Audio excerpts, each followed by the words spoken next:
Vô cùng thương tiếc đồng chí Trần Đức Lương, nguyên Ủy viên Bộ Chính trị, nguyên Chủ tịch nước Cộng hòa xã hội chủ nghĩa Việt Nam.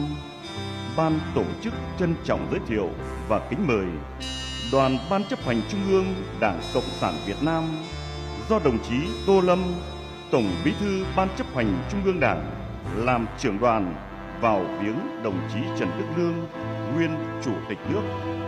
Trân trọng kính mời đoàn vào kính viếng.